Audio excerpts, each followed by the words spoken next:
We rushed your husband to the emergency room after a traffic accident. Suddenly receiving a call from the police, I dropped the coffee cup I was holding. It couldn't be true.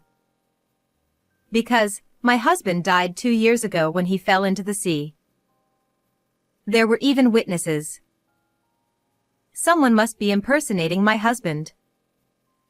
To find out who and why someone would do such a thing, I headed to the hospital.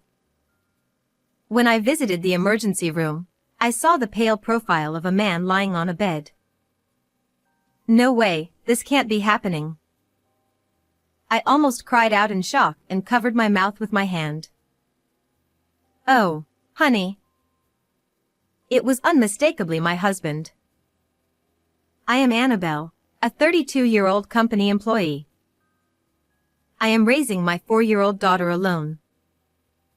My husband, Tony, was supposed to have died 2 years ago. I was told that he fell into the sea and lost his life while working overseas. When I first received the news, I hope it's a case of mistaken identity. I wished, but according to the police, there were witnesses, so I had to believe it. According to those who saw it, my husband jumped in to save someone who had fallen into the sea, and then he disappeared. At that time, sharks were also seen in the water, and it was believed that the person who fell into the sea and my husband were both eaten by the sharks. My husband was rather timid, and I was surprised that he had the courage to jump into the sea to save someone. The local police conducted multiple searches, but my husband was never found, and only his backpack was found floating in the sea. In his backpack, there were photos of me and our daughter, his wallet, and other items. Tony, who usually told me not to touch his backpack, might have been embarrassed to show that he kept our photos in it. Thinking this, my sorrow over losing my husband grew even deeper. Eventually, I had no choice but to put his backpack in the coffin as a substitute for him and held a formal funeral for closure. Why did you leave us? I was grieving the sudden loss, but I had my daughter left behind. At the time, my 2-year-old daughter didn't understand the meaning of her father's funeral and smiled while sitting on my lap. Her behavior brought tears to the attendees. Poor thing. She doesn't understand that her father has passed away. The venue was filled with whispers and sobbing.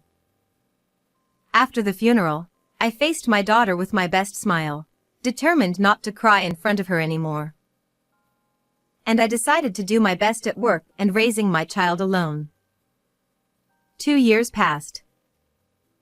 I got used to living without my husband, rushing every morning to get dressed and eat, and it became a routine to greet the smiling photo of my husband with, "Daddy, we're off." I took my daughter to daycare and headed to my office. My parents often told me to come back home, but I wanted to keep the promise I made to my husband before he went overseas. I'll raise our daughter well, even on my own. Since my husband's body was never found, he was legally considered missing, so I couldn't receive survivor's pension, making it financially difficult on my own. But I worked hard for my daughter's sake. Despite being only 4, my daughter helped me with folding laundry and putting away dishes, showing her consideration for me. Living with my kind and honest daughter was poor but very happy. Then one day, I received a sudden call from the police. We rushed your husband to the emergency room after a traffic accident. Huh? My husband died 2 years ago. What? The shock was so great that I dropped and broke the coffee cup I was holding. What is going on? Confused, I thought someone must be impersonating my husband. To find out who and why someone would do such a thing, I visited the hospital's emergency room, where I saw the pale profile of a man lying on a bed. No way, this can't be happening. I almost cried out in shock and covered my mouth with my hand. Oh, honey. It was unmistakably my husband. How can Tony, who was supposed to be dead, be here in America, alive? Even though I wanted to ask, he lay there unconscious. According to the police, my husband was riding a bicycle when he was hit from behind by a car. A nurse handed me his backpack as I stood there in shock. The backpack was very similar to the one I had placed in his coffin at the funeral. When I looked inside, there was a cell phone, and the home phone number in the address book was ours, which is why the police contacted me. When I opened the cell phone, I saw frequent messages exchanged with an unfamiliar woman. This woman might know about these past 2 years. I decided to call the number. I'm sorry to bother you, but do you know someone named Tony Garner? Who? I don't know anyone by that name. Why are you calling from this number? When I explained that I was using the cell phone of a man who was in a bicycle accident and carried a red and black backpack, the person on the other end of the line became quite agitated. What? This phone number belongs to my husband. He always carries a red and black backpack. But my husband's name is Andrew Diaz. Had he been living under a false name for the past 2 years? Moreover, the woman called him her husband. What is going on? I was increasingly confused. If he was alive, why hadn't he come back to me? Why was he with another woman? The more I thought about it, the less I understood. The woman said she would come to the hospital immediately. 30 minutes later, she arrived and clung to my husband's bedside, crying out, "Andrew, Andrew, hang in there." I watched in a daze. Her voice was so loud that a nurse came in and explained that he had undergone surgery for a complicated leg fracture and was still under anesthesia, so he wouldn't wake up for a while. "I'm so glad you're safe." The woman, relieved, wiped her tears and then looked at me suspiciously. "By the way, who are you? Are you a friend of his?" I took a deep breath and looked back at her. "Sorry, but that man is my husband." "What? Don't joke about such things." "I wish it were a joke." She stood up and approached me aggressively. "We have a child together. How can you say such terrible things when he's unconscious? Get out." She grabbed my shoulders and tried to push me out of the room. From her earnest expression, I felt she knew nothing either. I'm shocked too. So please, calm down and listen to me. When I showed her a photo of our family taken 2 years ago, she was shocked and agitated, but she eventually calmed down and told me her story. Her name was Bella. A very beautiful, fair-skinned 24-year-old woman. Apparently, she met my husband on a ship during a heartbroken trip overseas after a college breakup. She was comforted by him and became attracted to him, and he confessed that he fell in love with her at first sight. But he never mentioned being married. Bella continued, looking very confused. My husband told her that no matter how much he worked, all his earnings were taken by his parents, so he fled overseas. To avoid being found by his parents, he moved into Bella's apartment when they returned to America. He said once he paid off the debts his parents saddled him with, he would marry me officially. So, we didn't register our marriage, but we intended to eventually. She had been completely deceived by Tony. Thinking back, I remembered my husband's deceitful and irresponsible side. During these 2 years, thinking he was dead, only the good memories came back to me due to my sense of loss. But my husband was originally irresponsible, and he had cheated and lied to me before we got married. I shared my story from 2 years ago with Bella, who seemed equally bewildered. What on earth was he thinking? We looked at each other. I suddenly remembered and took out the notebook I had seen in his backpack. When I opened it, there was something unbelievable written inside. In the meeting room rather than my husband's hospital room, the nurse came to inform us. Your husband has woken up. When we returned to the hospital room, my husband was groaning in pain from his leg. Honey, I'm so glad you're okay. You were in a traffic accident. Ah, Bella. You came. I remember now. I was on my bike, and suddenly I was airborne. Upon waking up to see his young wife nearby, my husband seemed relieved. Bella, quite the actress, played the role of the caring wife well. Have you been by my side the whole time? Of course. It's for my dear husband. Thank you. I'm glad you're here.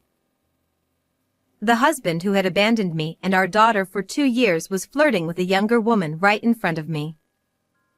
I felt a seething rage and approached to speak up. Oh, I've been here too. My husband widened his eyes in shock, looking as if he'd seen a ghost. For a moment, we stared at each other as if time had stopped. Annabelle. Why are you here? The police contacted me. You left our home number registered in your cell phone. Ah. My husband's voice cracked completely, revealing his panic. I calmly spoke to him. So, you've become Andrew Diaz. I'm surprised. That's... My husband stammered, unable to form words, his face turning pale. Bella also spoke to him coldly.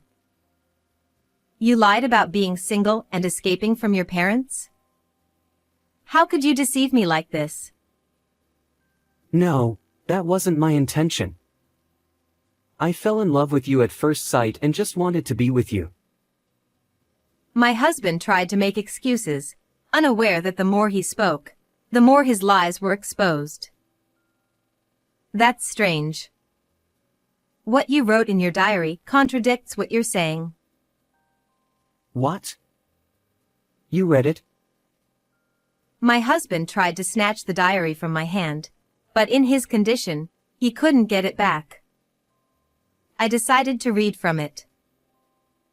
Work abroad wasn't going well, and I wanted to escape when I met Bella. She seemed to be on a heartbreak trip, and she was easily deceived by my kind words. Her parents seem wealthy. If I stay with her, I can live comfortably. You're the worst. That's, Moreover, if I hire a witness to say I died at sea, I can end my marriage without paying alimony or child support. What is this all about? Realizing he couldn't talk his way out, my husband started getting angry. How dare you read my diary? And I'm injured, you know. Bella looked at him sadly as he turned red with anger. I can't believe I trusted and was deceived by someone like you. It's truly pathetic. I'm sorry. But I still want to be with you. I'll divorce my wife. At that moment, an older couple entered the hospital room. They were Bella's parents. Why are Bella's parents here? I called them. You always interfere. As my husband tried to insult me, Bella's parents began yelling at him. How dare you deceive our daughter? We'll sue you for alimony and child support. They declared and started to leave the room with Bella. Bella, wait. Please. I never want to see your face again. Despite my husband's pitiful cries, Bella and her parents left, slamming the door behind them. After a moment of silence, my husband turned to me with a pleading look. I'm sorry. But I couldn't help it. I met my destined one. Please understand. Oh, I see. Given the circumstances, it can't be helped. Thinking he had convinced me, my husband brightened up and took my hand. I knew you'd understand. You're my wife after all. I'll come back to you. I'm sorry for the past 2 years. Yes, I was lonely. He seemed to think he had smoothly persuaded me. He stroked my hand and smirked. At that moment, Don't be ridiculous. Do you know what Annabelle has been through? I will never forgive you. Ha! Your parents too. And my parents? Why are they all here? in the sudden development of both sets of parents gathering in the hospital room, my husband was left gaping and wide-eyed. Everyone was furious, and it looked like they were about to pounce on him, bedridden as he was. Annabelle, I'm sorry. Let's start over. Just get them out of here. My husband, teary-eyed, pleaded for help, but I held back my urge to punch him and coldly told him, "The moment you abandoned me and our daughter, our ties were severed. Starting over is out of the question." Please don't say that. I'm injured and can't move. I need someone to help me. You brought this on yourself. We will proceed with the divorce. I will also claim alimony and child support. In reality, I had held a symbolic funeral for him 2 years ago, but we had kept our marriage on paper until the 7-year mark for a missing person declaration. Now, I could properly divorce him and cut all ties. No way. Also, I informed the police. The hired witness who claimed you died at sea will be caught too. You should prepare yourself. I feel sick. Call a doctor, not the police. Feigning weakness, he began to look pitiful. He had a habit of lying to escape when things didn't go his way. Take responsibility for your own mess. My father-in-law shouted at my husband. Even as he continued to look up at me with pleading eyes, I responded with a smile. Thank you for being alive. So, please make sure to pay the alimony and child support. Realizing there was no one left to save him, he covered himself with the blanket and started crying. After that, I officially divorced my husband. His parents paid $30,000 in alimony and $100,000 in child support up front. Bella also reported being deceived to the police. His parents also paid her for his alimony and child support. My husband was arrested and went to jail. When he gets out, he'll have to work hard to repay his parents, watched by strict relatives to prevent escape. It will take him a long time to repay his debts.